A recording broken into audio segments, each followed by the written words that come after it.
What's going on YouTube? Chris back with another video. Today I'm quite excited because we have here in front of me the Google Pixel 5.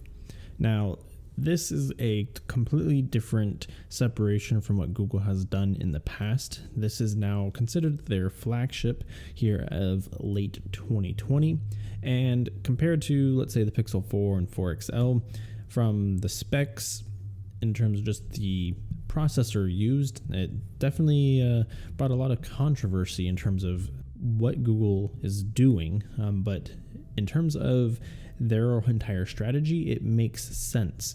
So I'm coming from a Pixel 4. It's been my daily driver for pretty much almost a year, pretty much January or so, and this is going to be a nice, refreshing experience because I do enjoy a smaller sized phone.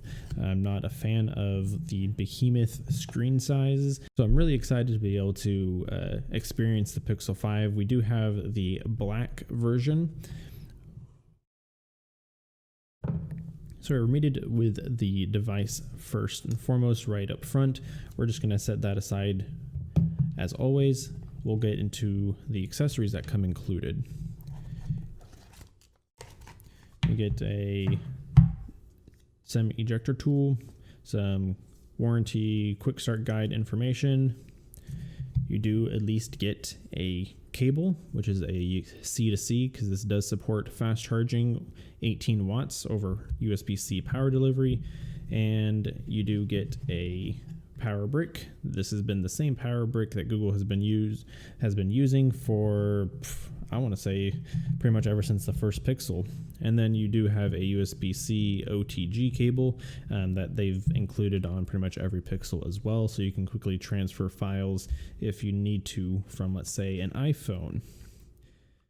Now, the main event, the Pixel 5 here. So this is a interesting device for a couple of reasons. One, and we'll get into a lot of these details potentially in my full review, so stay tuned, subscribe to be notified for that. This material is a kind of like a resin kind of covering. This is a metal device, but this has this kind of like plasticky kind of resin material over the top. I would say the finish of it is that of either an eggshell or kind of like the Pixel Buds 2 case. It's a little rougher than the Pixel Buds 2. This is more of a soft touch. This has more of a I don't know, it's interesting. It's not rough, kind of like sandstone like OnePlus has done. It is a much smoother finish in terms of the actual material itself. Now, this does include a mid-range chipset.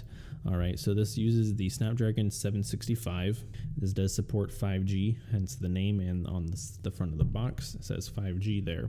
Google has gone very simple route. They have one device, one storage variant, which is 128 gigs, 8 gigs of RAM. So you don't have to make a decision between storage size. And there's only one size. This is the only screen size. There's not a bigger one, there's not a smaller one. So this is a 6-inch display. We're going to pull this front plastic off. Quite satisfying as always for that nice peel. So up front we have a 6-inch display, 90 Hertz OLED screen. It does support HDR10, so you don't have to worry about different screen size. Google has made it simple. 1080p, so it's not a 2K resolution display like you'd find on a OnePlus, Samsung, or anything like that, but 1080p will be perfectly fine. 128 gigs, 8 gigs of RAM, like I mentioned already. It does use a slower UFS 2.1 speed, so it's not 3.1 unfortunately, but it should be perfectly fine. Now this is kind of where Google has kind of been, I would say, complacent, in the sense of the cameras. Google has been industry leading for many years, both on Android and on the Apple side. Google is still using the same 12 megapixel main sensor on their phones ever since the Pixel 2. So that is 3 generations of phones using the same camera, and Google has only pretty much just improved the computational photography of things. Compared to the Pixel 4 line last year, they were using a telephoto lens. Now we have an ultra-wide sensor, which will be interesting. That is a 16 megapixel sensor. Up front, again, we still have that same 8 megapixel front camera. I think the Pixel 3 was the right balance because it had 2 front cameras, an ultra wide and a standard angled lens. They've gone now since the 4 to just a single front facing camera, 8 megapixels. The main sensor on the back does support OIS, which is fantastic. It's what you would expect to see on a flagship device. At the bottom, you have your USB-C charging port, which does support 18-watt fast charging. You have your grills down at the bottom. One will be a microphone, the other one is your bottom firing speaker. On the right hand side, you have the volume up and down buttons, and then you have what's new is the first time Google's used a metal power button. So you have this metallic button right here. On the left hand side, you have nothing besides your SIM tray. Now, Google has reversed from using facial unlock to going back to the good old fingerprint scanner, which is in the back, which is fantastic. I miss that.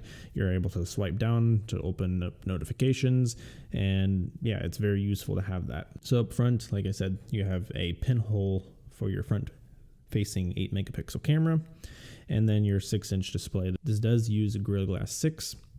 Now, there has been controversy on issues regarding the front display and the screen gap. Let's see if mine has that in place here. And yes, it does. I can confirm that there is a gap between I'm not sure if you can see it on camera here. There is a gap between the glass and the actual body of the device, as you can see right there. It's very subtle. You can't feel like the actual sharp edge of it, but it is odd that it's not like uniform in the sense of kind of like the glass bleeds into the body of the phone. It kind of is as if just the glass rests on top of the body of the phone. It's not like it's one. You can kind of feel like a difference, especially on the top and the bottom. They're like the radius changes, so it goes in and then it comes back up a little bit. This is mostly noticeable just on the corners more than anything else. Along the edges, you can't really see it. According to Google, this does not affect water resistance or anything like that. They said this is part of the design. That's to be argued about, but hopefully there's no issues going into the future of the screen separating or anything like that. We'll have to see. It's too early to tell, especially when you come into setting this back for RMA. Water resistance might be affected 10 months from now after heat and use comes into play. So we can't say early on. At the bottom, you have this metallic Google logo, and just overall, this phone feels really nice. It's extremely light. Is interesting because I'm coming from a Pixel 4. This device is smaller in every dimension, but it has a bigger battery, it has a bigger display, and I'm really interested to kind of see how performance and using this device is. This does support actually wireless charging, even though this does have a metal back. So what Google has done is cut out part of the metal back and put in the inlay for the wireless charging coils, and then that's where they've gone ahead and covered the entire rest of the metal device with this kind of finish on the back. So let's go ahead and turn this on. Let's get it set up and check out some of the software. So the button press for the power button feels good. Volume buttons, power buttons are still clicky. No issues there whatsoever. And there is that pinhole cutout.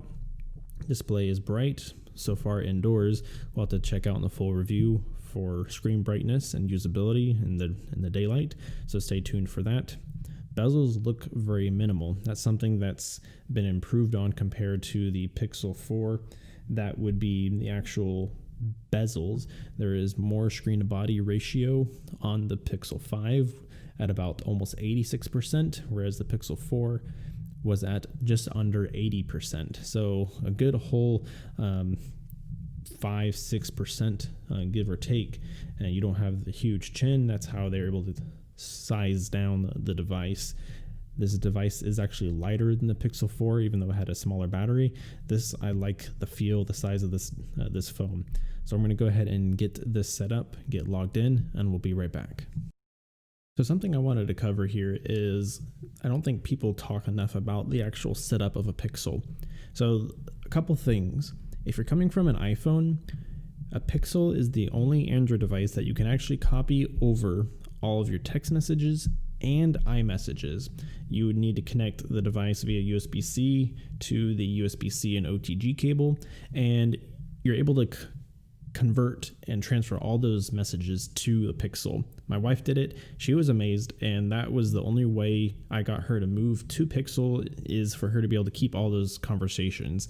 And then we were able to use a third-party app and back up all those text messages and media messages as well.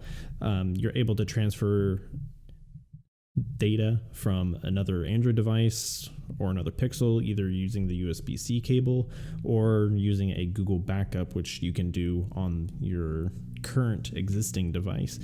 So I just wanted to cover that and let you all know that the conversion, the restoring of data works very, very well on Pixel devices. So we're going to be setting up the fingerprint scanner. It's been quite some time since using one on a smartphone. Now, since most smartphones come with a built-in in-display fingerprint scanner or side-mounted or face unlock, and this already set up 2 fingerprints just like that in just a matter of like 10 seconds. Super fast, read my fingerprint extremely well, and very easy to reach. And so going through some of these other setups, keep display always on, no thanks, control information, yes, review additional apps, no need for news, don't need tips and tricks. All right, so we're restoring everything back from a Pixel 4 setup. So that should make all my apps show up on my home screen, just like my Pixel 4 layout, home screen layout. All the settings, Wi-Fi, passwords, everything will come over to this.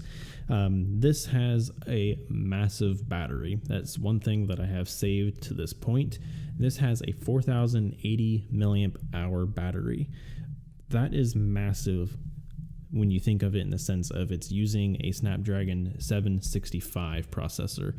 So it's not using a flagship, it's using mid-range spec processor. Battery life, from what I've read, what I've seen in reviews, battery life has been amazing on this. And I'm really looking forward to that, especially coming from a Pixel 4 where battery life was abysmal. Can't get through a whole day without having to charge. This, I suspect I'll be able to get through definitely a solid day use. Now, this also does have reverse wireless charging, along with just the standard wireless charging as well. So that's cool. I can charge my Pixel Buds if I wanted to. I don't know why. Maybe battery life is so good that I can charge another device and be perfectly fine. So that's cool.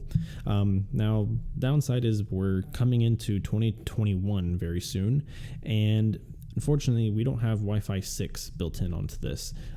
More devices, especially flagships that use the Snapdragon 865, 865 Plus, they have Wi-Fi 6. This doesn't, unfortunately, so we're still behind in that sense, but it's still going to be at least another year before we get good Wi-Fi 6 technology in terms of routers. There are ones out there, but Wi-Fi 6E is around the corner, hopefully soon, asterisk, but we'll see. But overall, I like the feel. This is not a heavy phone. This is very light in the hand. So compared to the Pixel 4 here, the Pixel 5 is pretty much smaller in every dimension except its width. It's thinner, it's lighter, and also I noticed Not sure if we're going to be able to see it on camera, but the camera bump is also smaller, which is good because that means cases get to be thinner as well. So I'm not sure how they were able to make the camera bump smaller, especially if they're using the same sensor in terms of the standard angled lens. It looks like they swapped the LED flash position, as you can see there. But I am going to miss that colorful power button that I've enjoyed on pretty much every Pixel since the 2 XL back in the Penguin edition. But I can tell you that I already definitely like this Pixel 5. We are still restoring, but that is that. I'm going to wait for the restoration to finish, and we'll be right back. So we're back on the home screen now, finally finished with the setup, and it wasn't without some issues. I think more on my account side. Now one of the backups I was trying to restore from my Pixel 4 just wasn't working. I don't know why. So in terms of the overall software, you are going to get a clean Android experience, no bloatware at all. You are going to be the first to get software updates from Google. So this is running Android 11 and Android 12. Beta will be coming out sometime in the spring. That we'll just have to wait on, but this device will get that, and also at least 2, I think 3 years of software updates. Now, in terms of the display, we do have various settings here. We do have boosted colors or adaptive or natural. I go with boosted. Smooth display will switch between 60 Hertz and 90 Hertz. It'll try to use 90 Hertz on apps that support it. There is a setting in developer options that you can force 90 Hertz to work 100% of the time. Now, after I've restored all of my apps and everything else, I have 30 gigs used here. So I do have quite a bit of games, PUBG being one of them, so it does take up some storage. Now, you do have some Google specific features. So one being the car crash detection, which you can check out my video right here. That's something that comes with all Pixels. Now, the huge debate right now that's on social media is Google has announced that the free high quality Google Photos backup is going away summer of 2021. So the Pixel 5 won't be affected by that. So you can upload all your photos and videos in high quality to Google Photos without affecting your Google Drive or Google One storage. But devices next year, let's say Pixel 5a or Pixel 6, you'll have to basically pay for your storage at that point. But I can say right now, this is really buttery smooth. To be honest, this is really feeling nice. Some of those gesture settings here. So you have the swipe down on your fingerprint sensor, so that acts very smoothly and quickly. You can of course flip the phone face down to mute the device. Some of the other features, you can pick up the device, turns on the always on display to check for notifications, and the fingerprint scanner unlock is fast as well. So no issues there. Buttons are very clicky and tactile. I like this metal button far more than the plastic one that they used. It just feels more sturdy. There's less kind of movement in the button itself, and I just like that move there. But overall, if you told me that this was running a mid-range chip, I wouldn't tell you, at least right now, just from scrolling, swiping, opening apps, I wouldn't know the difference. There is the reverse wireless charging, so there's a quick toggle that you can turn on. It'll show you this little animation, click on OK, and then we are good to go. And then at this point, we just, let's see where this coil is. Whoop, there it is. So you saw that light. If we move off of it, it turns off, and then it turns on. So it's going to be right here in the middle, just underneath that fingerprint scanner. That's where that reverse wireless charging comes into play. And it responded relatively quickly too. So anyways, something else I've noticed is that the screen kind of feels hollow in a sense compared to my Pixel 4. It feels solid. So let me bring my mic over here and let you hear what I'm talking about. And then as I get closer up to the top, this top quarter, you can hear a rattle coming from the camera, probably from the OIS. I'm not sure if you can hear that kind of hollow noise. I'm not sure if that's because of the actual kind of screen issue gap that people have experiencing. I do have that kind of issue like I mentioned earlier, but let me have you listen to my Pixel 4 to kind of hear that difference.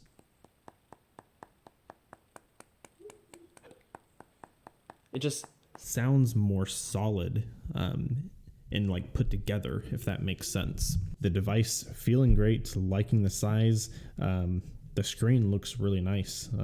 It looks like it's just painted right on the screen here. It is asking a lot for a device when you're not dealing with top tier flagship specs. Something that this is going to be focusing on, which is software. We're going to have to see how this holds up in terms of performance on daily usage, on gaming, for example. It'll be interesting. Battery life, I suspect, like I mentioned, should be great, but we'll have to put it through the tests, put it through the paces of daily usage using 5G on T-Mobile. So we'll see. So this was just a quick unboxing of the Google Pixel 5. If you guys have any comments, questions, concerns, let me know down in the comments so that way I can make sure I cover that in the full review in the upcoming weeks. And of course, I'll be able to answer those also in the meantime. But do appreciate you all for taking your time and watching my unboxing. Until next time, you take care, stay safe, and I'll see you all in the next one.